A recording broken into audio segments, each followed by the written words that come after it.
Everyone, मुझे उम्मीद है कि आप सभी अच्छे हैं और आज मैं आपके लिए लेकर आई हूं complex numbers class 11th maths के एनसीईआरटी सॉल्यूशंस। एग्जैक्टली। तो इस वीडियो के अंदर मैं एनसीईआरटी के कॉम्प्लेक्स नंबर्स के जो भी एक्सरसाइजेस हैं, यानी कि एक्सरसाइज 5.1, 5.2, 5.3 और मिसलेनियस एक्सरसाइजेस के क्वेश्चन सॉल्व करने वाली हूं। पहले ही बता दूं कि मैं सारे क्वेश्चन सॉल्व नहीं करूंगी, लेकिन मैं हर टाइप के क्वेश्चन सॉल्व करूंगी। और अगर आप इस वीडियो को पूरा देखोगे तो मैं उम्मीद करती हूं कि उसके बाद आप एनसीईआरटी के एक्सरसाइजेस के सारे क्वेश्चंस खुद से कर पाओगे। और अगर आप बाय चांस किसी क्वेश्चन में अटक भी गए तो आप हमसे पूछ सकते हो ऑन आवर टेलीग्राम ग्रुप, जो हमने एक्सक्लूसिवली क्लास 11th के स्टूडेंट्स के लिए बना रखा है, जिसका लिंक डिस्क्रिप्शन में दिया हुआ है। और आप चाहो तो हमारे वेबसाइट के आस्क क्वेश्चन सेक्शन में भी पूछ सकते हो और उसका भी लिंक नीचे डिस्क्रिप्शन में दिया हुआ है। ठीक है। थोड़े ही दिनों पहले हमने कॉम्प्लेक्स नंबर्स के बेसिक कॉन्सेप्ट्स पे एक वन शॉट वीडियो यानी कि क्रैश कोर्स वीडियो बनाया था, जिसमें हमने डिटेल में पूरे कॉम्प्लेक्स नंबर्स को समझाया था विद एग्जांपल्स एंड क्वेश्चंस। उसका लिंक यहाँ ऊपर आपको दिख रहा होगा। तो जिन्होंने उस वीडियो को नहीं देखा है, फटाफट से उस वीडियो को देख लो। उसके बाद इस वीडियो को देखोगे तो और ज्यादा मजा आएगा। ठीक है। तो मैं हूं रोशनी फ्रॉम learnerhub.com, जहां पर आप कभी भी कहीं से भी कुछ भी पढ़ सकते हो absolutely for free at learnerhub.com। तो क्या हम सभी रेडी हैं विथ पेन एंड पेपर? क्योंकि जब मैथ्स में हम करते हैं प्रॉब्लम सॉल्विंग तो सुन के या देख के कुछ समझ नहीं आता है। So you have to solve with me. तो जैसे जैसे मैं क्वेश्चन सॉल्व करूंगी, आपको साथ में सारे क्वेश्चन सॉल्व करने हैं। तो are we ready? Let's get started. तो शुरू करते हैं क्वेश्चन नंबर 1 के साथ, और इसे हमने लिया है एक्सरसाइज 5.1 का क्वेश्चन नंबर 5। ठीक है।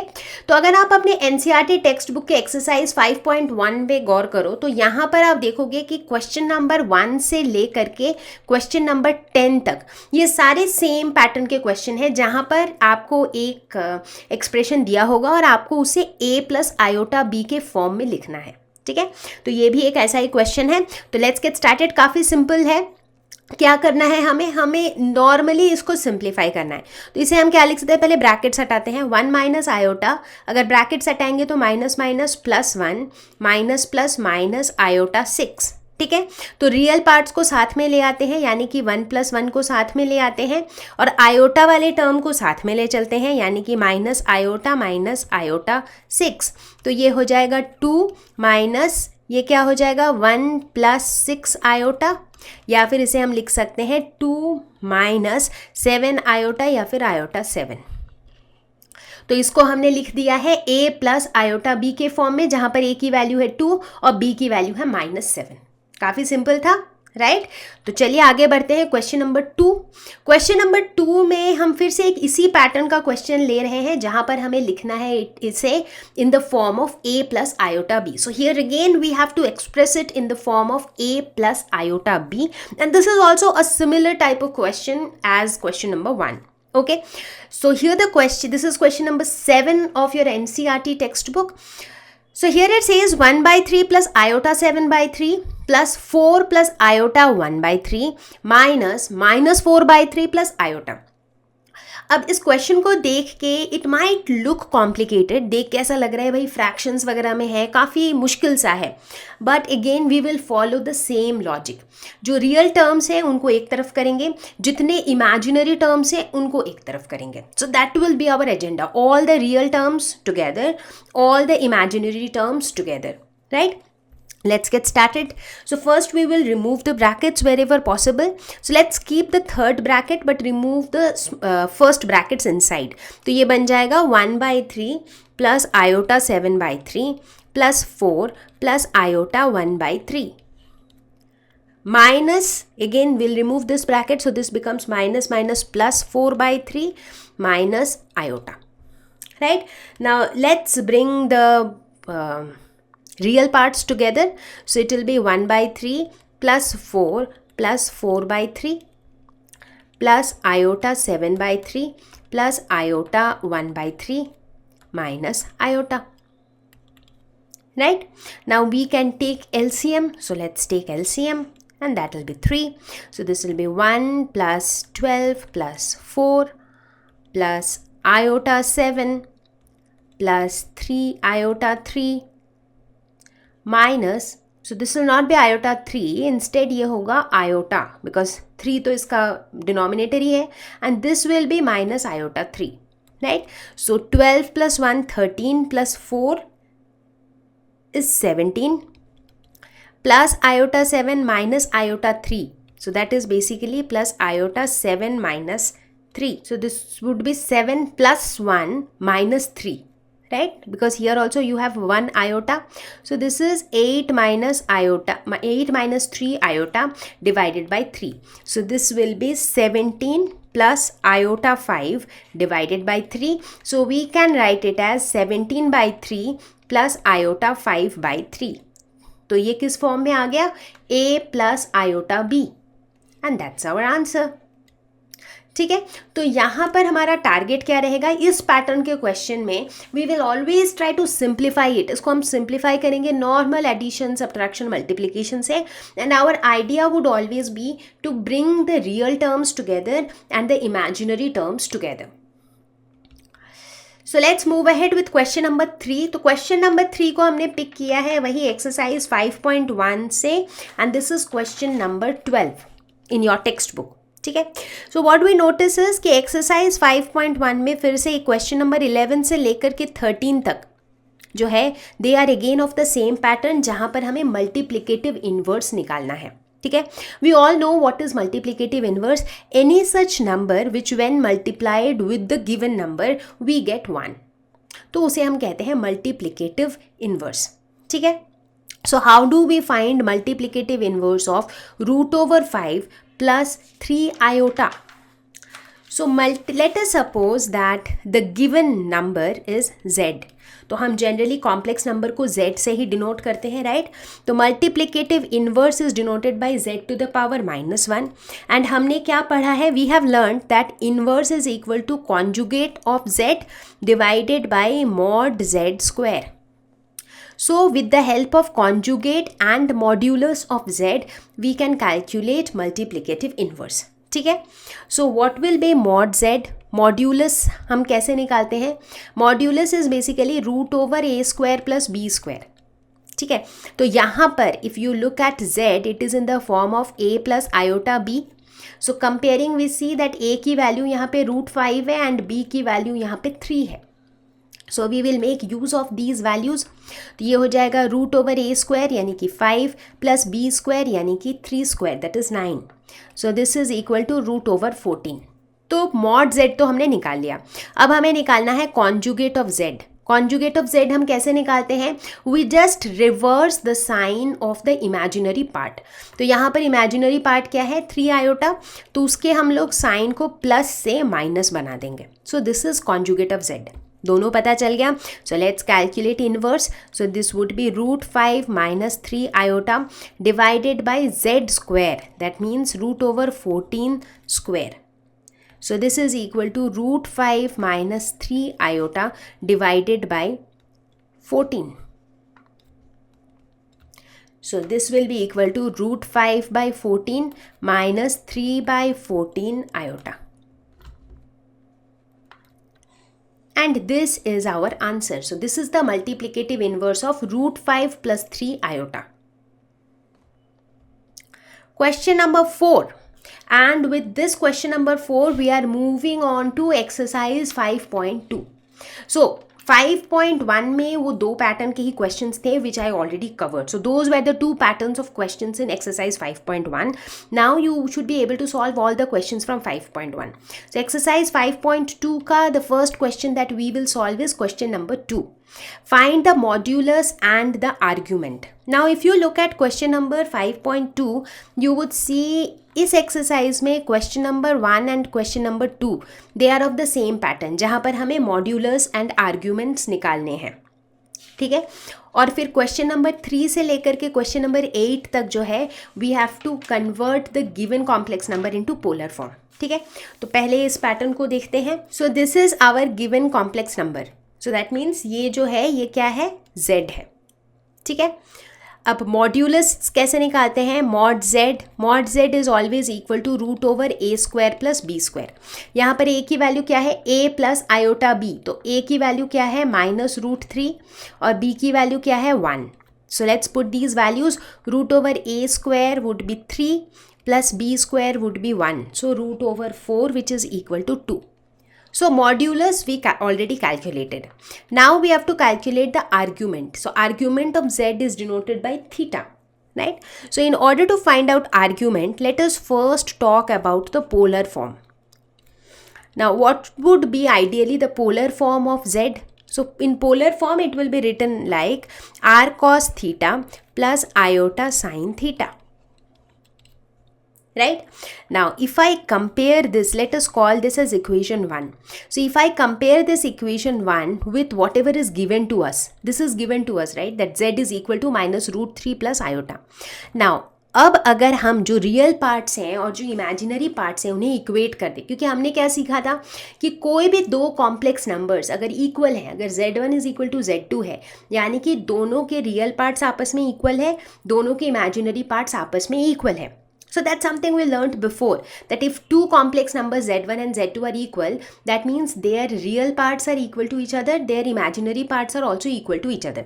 So with that logic, since both of them are equal to z, so we can say that r cos theta is equal to -√3. So we have equated the real parts. Similarly, the imaginary part, that is r sin theta, is equal to 1. Right? What is r? In this case, जब हम polar form में लिखते हैं, so what is this r? So this r is nothing but modulus of z, modulus of the complex number, right? So therefore, instead of r, we can write 2. So this will be 2 cos theta is equal to -√3, or we can say cos theta is equal to -√3 by 2. Similarly, here we can say 2 sin theta is equal to 1, or sin theta is equal to 1 by 2. Now what do we notice? We notice that cos theta is positive, but sin theta, so we notice that cos theta is negative, but sin theta is positive, right? So if you remember the quadrant वाला concept, तो sin theta positive और cos theta negative ऐसा कौन से quadrant में होता है? Add sugar to coffee. तो ऐसा second quadrant में होता है कि साइन थीटा की वैल्यू पॉजिटिव हो लेकिन कॉस थीटा की वैल्यू नेगेटिव हो. सो इससे हमें क्या पता चलता है कि theta is in second quadrant. चलो ठीक है, कुछ तो इन्फॉर्मेशन मिली हमें कि चलो ठीक है, इतना पता चला कि थीटा हमारा सेकेंड क्वाड्रेंट में लाई करता है, यानी कि थीटा की जो वैल्यू है वो 90 डिग्री और 180 डिग्री के बीच में कोई वैल्यू होनी चाहिए. ठीक है, अब वो वैल्यू कितनी होगी? Now here we see that sine theta is equal to 1/2. Sine theta की वैल्यू 1/2 कब होती है? अगर साइन थीटा का हम टेबल याद करें तो 0, 1/2, 1/√2, √3/2, 1. सो बेसिकली साइन 30 डिग्री यानी कि साइन π/6 जो है दैट इज इक्वल टू 1/2 ऐसा होता है. बट यहाँ पर थीटा π/6 नहीं हो सकता है, क्योंकि π/6 तो फर्स्ट क्वाड्रेंट में लाई करेगा, राइट? 30 डिग्री तो फर्स्ट क्वाड्रेंट में लाई करेगा, तो इसीलिए π/6 तो नहीं हो सकता है. तो हमें सेकेंड क्वाड्रेंट में कुछ चाहिए. तो यहाँ हम क्या कहेंगे? हम ये कह सकते हैं कि साइन ऑफ π/6 जो है that is actually equal to sine of π minus π/6. इसको हम ऐसे लिख सकते हैं. क्यों लिख सकते हैं? क्योंकि हमने ट्रिग्नोमेट्री के कॉन्सेप्ट्स में पढ़ा था कि sine of π minus theta is equal to sine theta and cos of π minus theta is equal to minus cos theta. ये हमारी पढ़ी हुई चीज़ें हैं पिछले चैप्टर्स में. जिन्होंने ट्रिग्नोमेट्री का वीडियो नहीं देखा है फटाफट से देख लें, क्योंकि ये सारी कॉन्सेप्ट्स अगर क्लियर नहीं होंगी तो समझने में दिक्कत आएगी. ठीक है, तो ये हमने ऑलरेडी पढ़ा था कि साइन ऑफ π माइनस थीटा होता है sine theta, cos of π minus theta होता है माइनस कॉस थीटा. तो यहाँ पर कुछ ऐसा ही है कि कॉस जो है वो नेगेटिव में है और साइन जो है वो पॉजिटिव में है. तो अब साइन ऑफ π/6 को मैं आराम से लिख सकती हूँ साइन ऑफ π माइनस π/6. ठीक है, तो ये क्या हो जाएगा? साइन ऑफ, ये हो जाएगा 6π माइनस π/6, यानी कि sine of 5π/6. Right, and this what is this sin pi by 6 is actually equal to 1/2 and this 1/2 is actually equal to sin of theta जो कि यहाँ पर है. तो अगर यहाँ से इसको कंपेयर करें तो बेसिकली हमें क्या मिला, theta is equal to 5 pi by 6. And what is theta, theta is argument of z. तो हम कहेंगे argument of z is equal to 5 pi by 6. ठीक है. मैं ये तो नहीं कहूँगी कि ये बहुत सिंपल था, but at the same time ये बहुत डिफिकल्ट भी नहीं था. बहुत से बच्चों को ये समझ नहीं आता है, इसीलिए I am repeating it once again. Modulus निकालना बहुत आसान है, √(a² + b² से निकाल लिया. जब भी हमें आर्ग्यूमेंट यानी कि थीटा निकालनी हो या फिर अगर हमें पोलर फॉर्म में लिखना है तो हम क्या करेंगे, पहले तो पोलर फॉर्म का जो जनरल फॉर्म होता है वो लिख लेंगे, फिर रियल पार्ट्स और इमेजिनरी पार्ट्स को जो है इक्वेट करेंगे कुछ इस तरह से. Now depending on sine theta positive है कि नहीं, कॉस थीटा पॉजिटिव है कि नहीं, हम डिसाइड करेंगे कि थीटा कौन से क्वाड्रेंट में लाई करेगा. एक बार वो पता चल गया, then we will make use of a suitable trigonometric formula to calculate the value of theta. ठीक है. So that will be our approach. Now since बच्चों को ये इस तरह के क्वेश्चन काफ़ी मुश्किल लगते हैं तो इसीलिए we will solve more questions like this. For example exercise 5.2 का ही हमने फिर से एक क्वेश्चन लिया, question number 6. Convert each of the complex numbers in polar form. इसे हमें पोलर फॉर्म में लिखना है. And what is the complex number that is given to us, z is given as -3 which is the real part, और इसका imaginary part क्या है, 0, क्योंकि आयोटा वाला कोई टर्म नहीं है. ठीक है. तो सबसे पहले तो हम निकाल लेते हैं मॉड्यूलस ऑफ z, जो कि हमारा पोलर फॉर्म में क्या होता है, r की वैल्यू होती है. राइट. तो क्या होता है, that is equal to √(a² + b². So this is equal to 3. चलो मॉड z तो हमने निकाल लिया. अब जब हम कोई भी कॉम्प्लेक्स नंबर को पोलर फॉर्म में लिखते हैं तो उसका जेनरिक फॉर्म क्या होता है, z is equal to r into cos theta plus iota sine theta. ठीक है. Let us say this is equation 1 and this is our given equation. ठीक है ना. दोनों के राइट हैंड साइड को अगर हम इक्वेट करें तो हमें क्या मिलेगा, real part that is r cos theta is equal to real part which is -3, imaginary part that is r sin theta is equal to the imaginary part which is equal to 0. ठीक है. r की value कितनी निकाली हमने, 3, तो वो value डाल देंगे तो cos थीटा की वैल्यू हो जाएगी -3/+3 विच इज़ -1, और sin थीटा की वैल्यू क्या हो जाएगी, 0, क्योंकि 0/3 भी 0 ही होगा. राइट. तो अब यहाँ पर हम क्या देखते हैं कि cos थीटा की वैल्यू क्या है, नेगेटिव, sin थीटा की वैल्यू क्या है, पॉजिटिव, या फिर कह सकते हैं कि 0 है. तो बेसिकली इस केस में जो थीटा है वो कौन से क्वाड्रेंट में लाई करेगा, सो थीटा वापस से यहाँ पर सेकेंड क्वाड्रेंट में लाई करेगा. ठीक है. अब सेकेंड क्वाड्रेंट में लाई करेगा. अब वैल्यू की बात करते हैं. अब sine theta is equal to 0 है, और साइन की वैल्यू जो है ये 0 कब होती है, जब थीटा की वैल्यू 0 होती है. राइट. यानी कि 0 कब होती है, जब थीटा की वैल्यू 0 होती है. Sine 0 is equal to 0, but 0 जो है 0 डिग्री हमारे कौन से क्वाड्रेंट में लाई करता है, फर्स्ट क्वाड्रेंट में. तो अपने को चलेगा नहीं, हमको सेकेंड क्वाड्रेंट में थीटा की वैल्यू चाहिए. फिर से वही लॉजिक लगाएंगे कि sine of pi minus theta is equal to sine theta. तो साइन 0 को हम क्या लिख सकते हैं, साइन ऑफ पाई -0. ठीक है. तो साइन ऑफ पाई -0 को हम लिख सकते हैं साइन पाई. तो अब अगर हम इसके साथ इसको कंपेयर करें तो हम क्या कह सकते हैं कि थीटा इज इक्वल टू पाई. ये हो गया आर्ग्यूमेंट. एक बार थीटा मिल गया तो हम पोलर फॉर्म में इसको लिख सकते हैं. पोलर फॉर्म में हम क्या करेंगे, हम लिखेंगे z is equal to r की जगह 3 into cos pi minus iota sine पाई.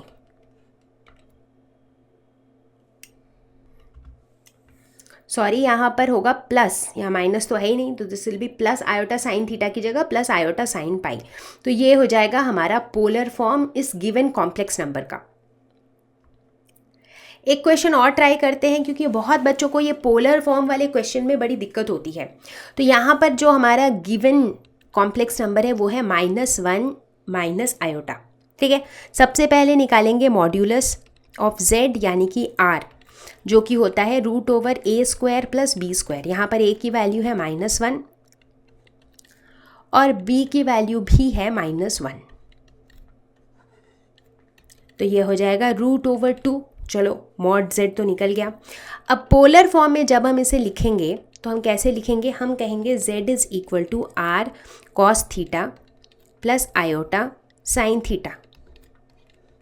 ठीक है, अब अगर इस इक्वेशन 1 को हम इस गिवन कॉम्प्लेक्स नंबर के साथ राइट हैंड साइड को इक्वेट करना चाहें तो हम क्या लिख सकते हैं कि r cos थीटा यानी कि जो रियल पार्ट है that is equal to the real part, उसी तरीके से जो इमेजिनरी पार्ट है that is equal to the imaginary part. ठीक है, तो r की अगर हम वैल्यू डाल दें तो cos थीटा हो जाएगा -1/√2 और साइन थीटा हो जाएगा -1/√2। तो यहाँ पर हम क्या देखते हैं कि cos थीटा की वैल्यू भी नेगेटिव है और साइन थीटा की वैल्यू भी नेगेटिव है। तो ऐसा कौन से क्वाड्रेंट में होता है, ऐड शुगर टू कॉफ़ी, तो ऐसा होता है थर्ड क्वाड्रेंट में, जब cos थीटा और साइन थीटा दोनों की वैल्यू नेगेटिव हो।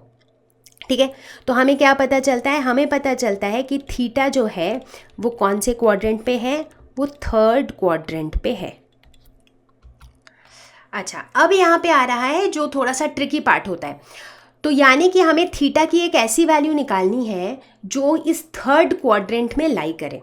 ठीक है, अब यहाँ पर ये जो वैल्यू है sine theta is equal to -1/√2, इससे थीटा की वैल्यू 1/√2 कब होती है, मतलब साइन थीटा की वैल्यू 1/√2 कब होती है, 0, 1/2, 1/√2, यानी कि साइन 45 डिग्री 1/√2 होती है, या फिर हम कह सकते हैं साइन π/4 इज इक्वल टू 1/√2। ठीक है, ये हमें पता है, बट यहाँ पर क्या है -1/√2 है और हम π/4 तो थीटा की वैल्यू ले ही नहीं सकते क्योंकि π/4 तो फर्स्ट क्वाड्रेंट में लाई करेगा। तो यानी कि साइन π/4 को हमें कुछ तो इस टाइप से लिखना होगा, या तो pi minus something, pi plus something, कुछ तो करके ऐसे लिखना होगा ताकि वो जो थीटा की वैल्यू आए वो थर्ड क्वाड्रेंट में लाई करे। ठीक है ना, ये हमारा टारगेट है। ठीक है, तो इसको हम कैसे करेंगे, तो अगर आपको याद हो मैंने बताया था कि जब हम आर्ग्यूमेंट ऑफ z के बारे में डिस्कस कर रहे थे तो मैंने बताया था कि अगर क्वेश्चन में ये मेंशन नहीं है कि आर्ग्यूमेंट मेरा किस रेंज में लाई करना चाहिए, एज इन आर्ग्यूमेंट 0 to 2π के बीच में लाई करना चाहिए या 2π to 4π के बीच में लाई करना चाहिए, अगर ऐसा कुछ मेंशनड नहीं है तो हम क्या कहते हैं, हम कहते हैं कि जो ये आर्ग्यूमेंट का प्रिंसिपल रेंज जो है या फिर प्रिंसिपल आर्ग्यूमेंट जो है ये किसके किसके बीच में लाई करता है, ये -π और पाई के बीच में लाई करता है। ठीक है, ये प्रिंसिपल आर्ग्यूमेंट का रेंज होता है। ठीक है, जिसका मतलब होता है कि अगर हम फर्स्ट और सेकंड क्वाड्रेंट की बात कर रहे हैं तो हम पॉजिटिव में लेंगे वैल्यू, यानी कि हम एंटी क्लॉकवाइज मेजर करेंगे वह एंगल को, लेकिन अगर हम थर्ड या फोर्थ क्वाड्रेंट की बात कर रहे हैं तब हम क्लॉकवाइज मेजर करेंगे यूं, और हम एंगल को लेंगे नेगेटिव में। ठीक है, क्योंकि हम क्या कह रहे हैं कि ये वैल्यू -π से लेकर के +π तक जा रही है, राइट। अगर हम कहते हैं 0 to 2π तब तो हम चाहे थर्ड क्वाड्रेंट हो या फोर्थ क्वाड्रेंट हो हम एंटी क्लॉकवाइज में ही लेते हैं और पॉजिटिव वैल्यू ऑफ थीटा ही लेते हैं। ठीक है, लेकिन चूंकि हम ये कन्वेंशन फॉलो करते हैं कि अगर क्वेश्चन में हमें रेंज नहीं दिया हुआ है कि थीटा को जो है 0 to 2π के बीच में ही निकालना है, इस तरह का कुछ मेंशन नहीं किया हुआ है, तो फिर हम principal argument -π less than theta less than equal to pi इसी को मान के चलते हैं।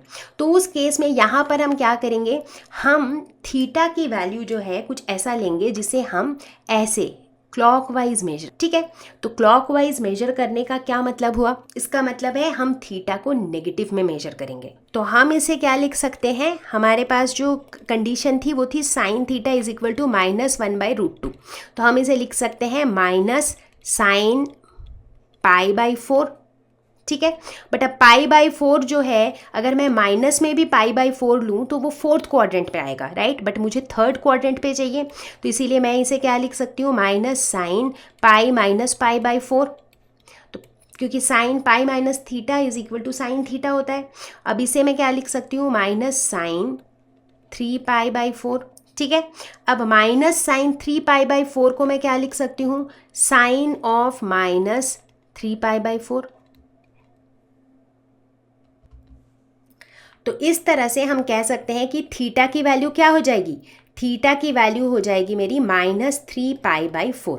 अगर थीटा -3π/4 है तो पोलर फॉर्म क्या हो जाएगा, z is equal to r की जगह √2 into cos of -3π/4 plus iota sine of -3π/4।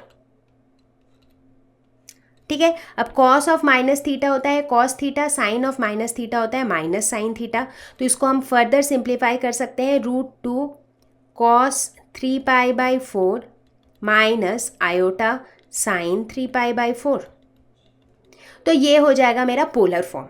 ठीक है, जिन जिन बच्चों को इस क्वेश्चन में थोड़ा डाउट है कि यार यहाँ पे ना क्या हो गया, ये नेगेटिव ले लिया, कुछ कुछ कर दिया, ऐसा क्यों हुआ, उनके लिए मैं यहाँ पे फिर से दोहराती हूँ कि यहाँ तक तो सब कुछ सही था, जैसे हमेशा करते वैसा ही था, लेकिन चूंकि यहाँ पर थीटा हमें थर्ड क्वाड्रेंट में चाहिए था, तो थर्ड क्वाड्रेंट में हम ये कन्वेंशन फॉलो करते हैं कि चूंकि प्रिंसिपल आर्गुमेंट -π से +π के बीच में रहता है, तो थर्ड और फोर्थ क्वाड्रेंट में जब भी थीटा की वैल्यू चाहिए होती है तो हम नेगेटिव थीटा कैलकुलेट करते हैं, यानी कि हम जो है क्लॉकवाइज एंगल को मेजर करते हैं। ठीक है, क्लॉकवाइज मेजर करने के चक्कर में ही हमने इसे -3/4 निकाला। ठीक है, अगर लेट अस सपोज अगर इस क्वेश्चन में मेंशन्ड होता कि थीटा की जो वैल्यू है वो आपको ऐसी वैल्यू निकालनी है जो 0 to 2π के बीच में लाई करे, मान लो ऐसा क्वेश्चन में अलग से मेंशन होता कि थीटा की वैल्यू ऐसी निकलनी चाहिए कि वो 0 to 2π में लाई करे, उस केस में हम क्या करते, तो यहाँ होने पे ध्यान देना।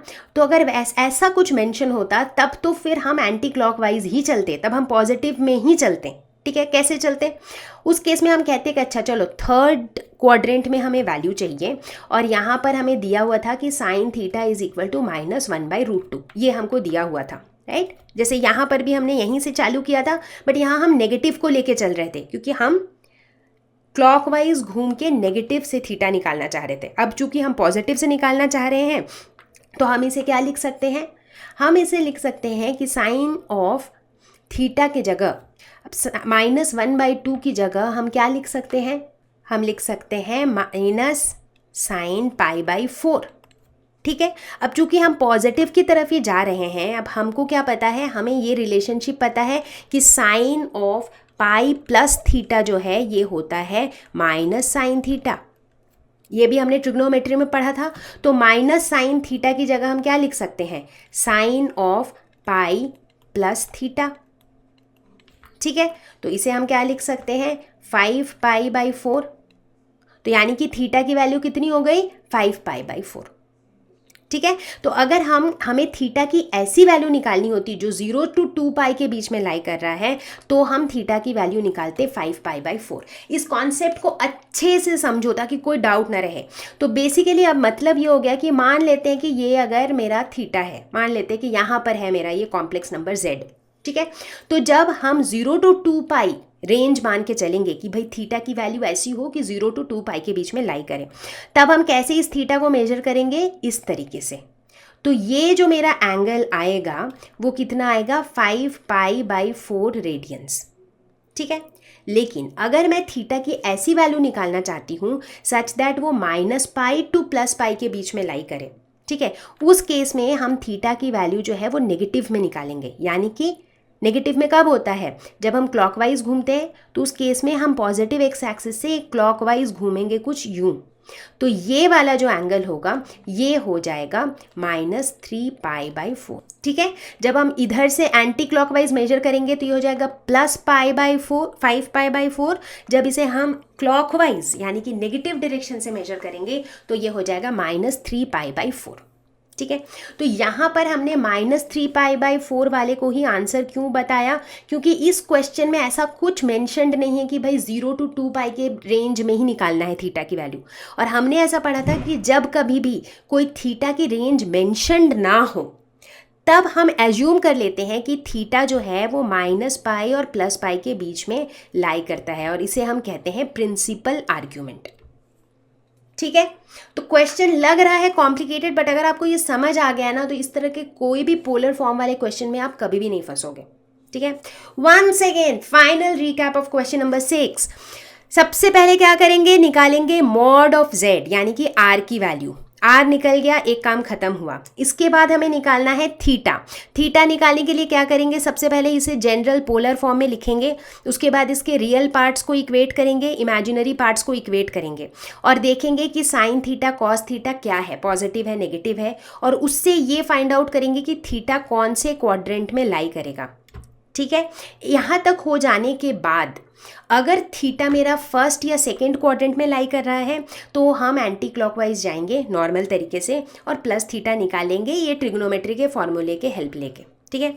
अगर मेरा थीटा थर्ड और फोर्थ क्वाड्रेंट में है और क्वेश्चन में अगर कोई थीटा की रेंज मेंशन की हुई नहीं है तो हम जाएंगे नेगेटिव डायरेक्शन में, यानी कि क्लॉकवाइज डायरेक्शन में जाएंगे और माइनस में निकालेंगे थीटा की वैल्यू, ठीक है। और ये जब हम चाहे माइनस में निकालें चाहे प्लस में निकालें, थीटा की वैल्यू निकालते टाइम हमें ट्रिग्नोमेट्री के कुछ फॉर्मूले की ज़रूरत पड़ती ही है, तो इसीलिए बी प्रिपेयर्ड विथ ट्रिग्नोमेट्री के बेसिक फॉर्मूले। चलो अब हम पहुंच गए हैं एक्सरसाइज 5.3 और 5.3 तो बहुत ही सिंपल है, इसमें सिर्फ क्वाड्रेटिक इक्वेशन सॉल्व करने हैं, बस उतना ही काम है और कुछ खास है ही नहीं, ठीक है। तो हमने पिक किया है क्वेश्चन नंबर 2 जो कि है 2x² + x + 1 = 0। तो इसको अगर हम जो क्वाड्रेटिक इक्वेशन का जनरल फॉर्म होता है यानी कि ax² + bx + c से कंपेयर करें तो a की वैल्यू है 2, b की वैल्यू है 1, c की भी वैल्यू है 1। तो इन वैल्यूज़ के हेल्प से हम डिस्क्रिमिनेंट की वैल्यू निकाल सकते हैं जो कि होता है b² - 4ac। तो हम इसे लिख सकते हैं 1 - 4 × 2 × 1, तो ये हो जाएगा -7। तो डिस्क्रिमिनेंट की वैल्यू लेस देन 0 है, यानी कि इस इक्वेशन के नो रियल रूट्स हैं, तो इसके इमेजिनरी रूट्स होंगे।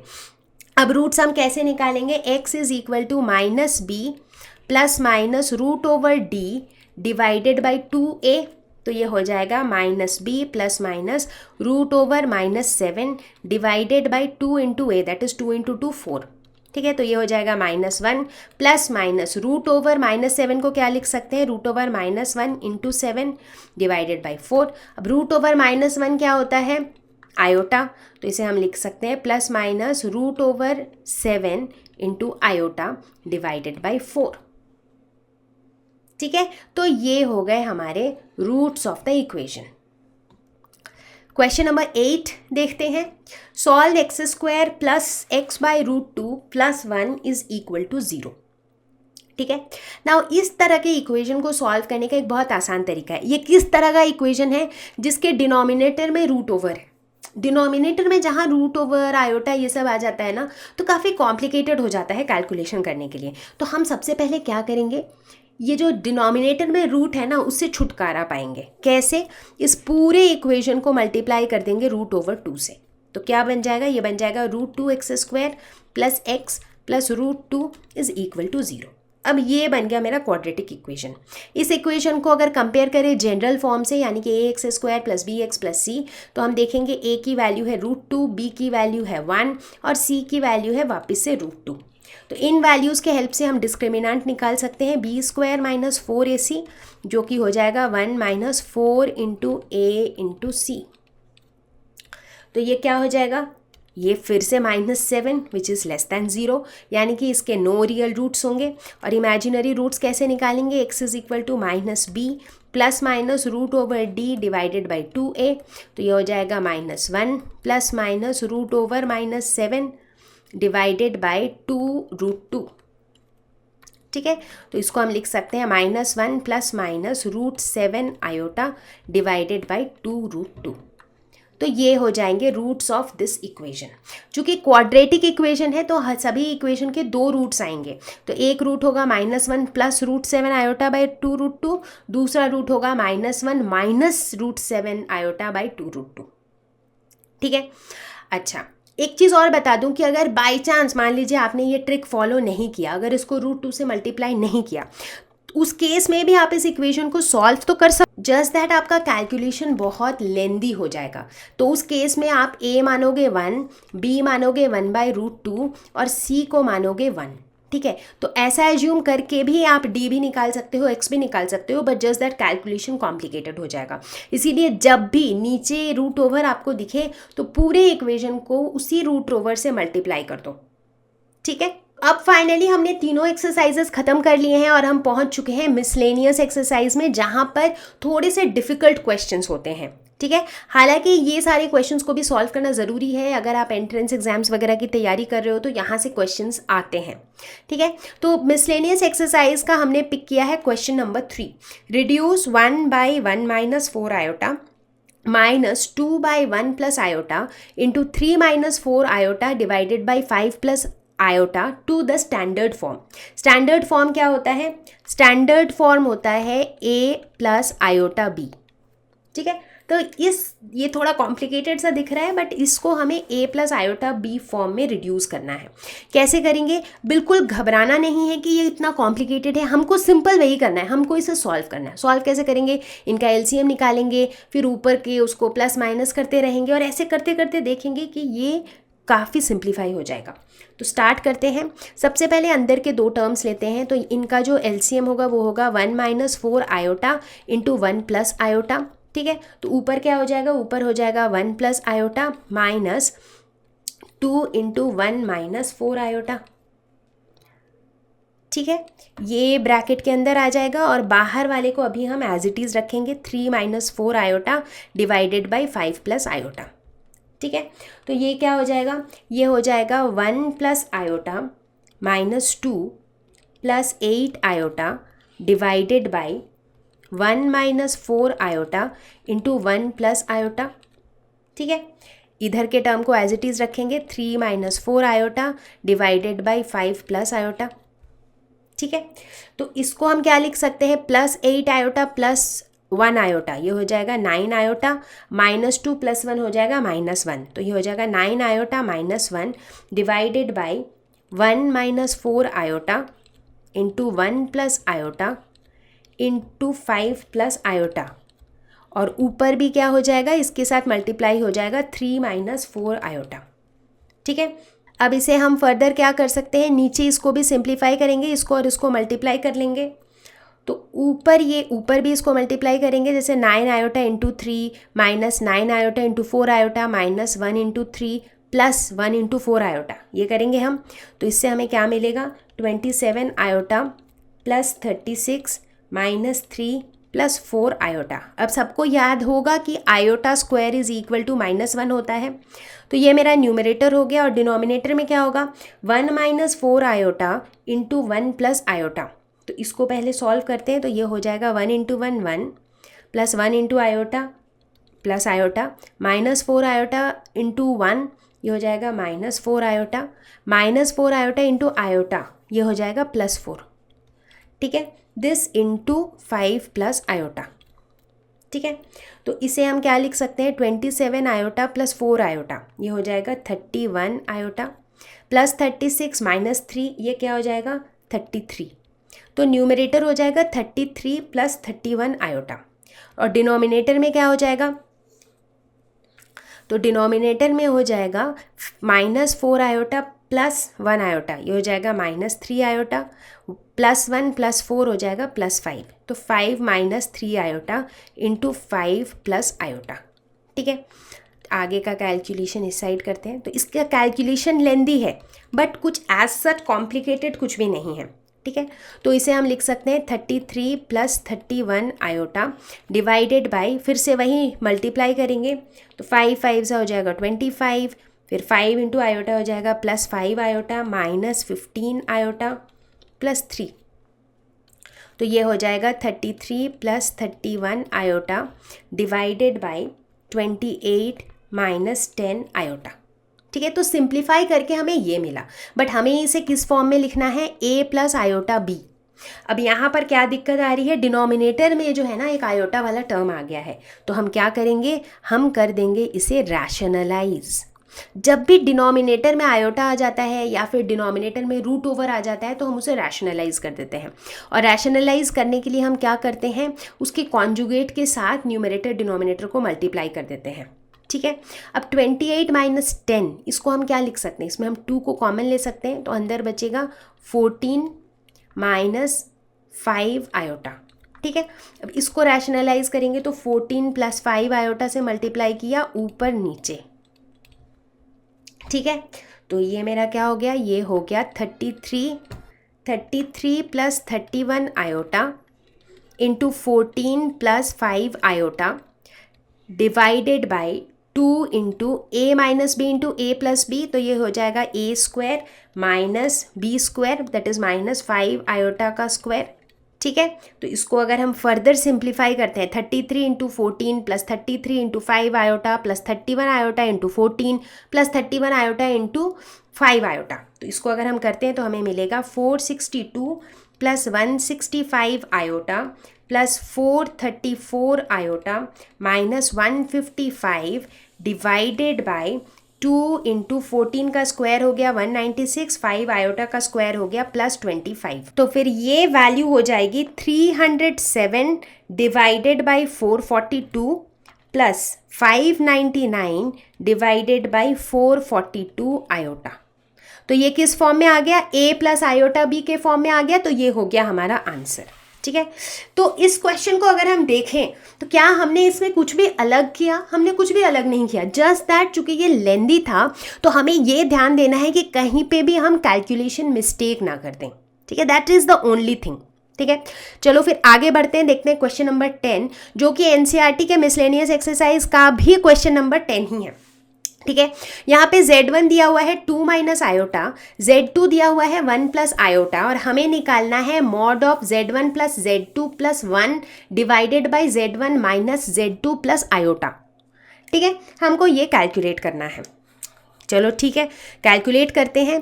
तो इस चीज़ को हम क्या लिख सकते हैं, पहले तो Z1 Z2 की वैल्यूज़ डाल देते हैं, तो ये हो जाएगा mod of 2 minus iota plus 1 plus iota plus 1 divided by 2 minus iota minus 1 plus iota यानी कि -1 माइनस आयोटा प्लस आयोटा।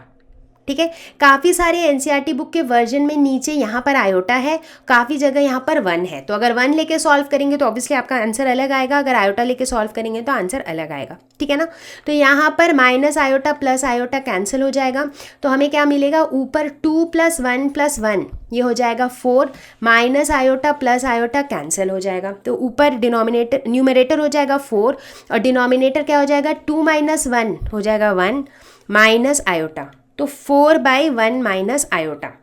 ठीक है, अब यहाँ पर हम क्या देखते हैं, वही सेम प्रॉब्लम पर आ पहुँचे हैं हम लोग कि डिनोमिनेटर में आयोटा है, हटाना है उसको, तो रैशनलाइज करेंगे 4/1 माइनस आयोटा, कॉन्जुगेट क्या है 1 प्लस आयोटा, इसके साथ ऊपर नीचे मल्टीप्लाई कर देंगे। ठीक है, तो ये बन जाएगा 4 इंटू 1 प्लस आयोटा यानी कि 4 plus 4 iota divided by a minus b a plus b, तो हो जाएगा a square minus b square. ठीक है, तो इसे हम क्या, तो अभी हम मॉड के अंदर ही हैं। ठीक है, तो ये क्या हो जाएगा, ये हो जाएगा 4 plus 4 iota divided by 1 minus 1 यानी कि 1 प्लस 1 दैट इज़ 2। ठीक है, अब ऊपर से हम 2 को कॉमन ले सकते हैं, तो ये हो जाएगा 2 प्लस 2 आयोटा डिवाइडेड बाई 2, ये 2 और 2 कैंसिल हो जाएगा, तो ये क्या हो जाएगा मॉड ऑफ 2 प्लस 2 आयोटा।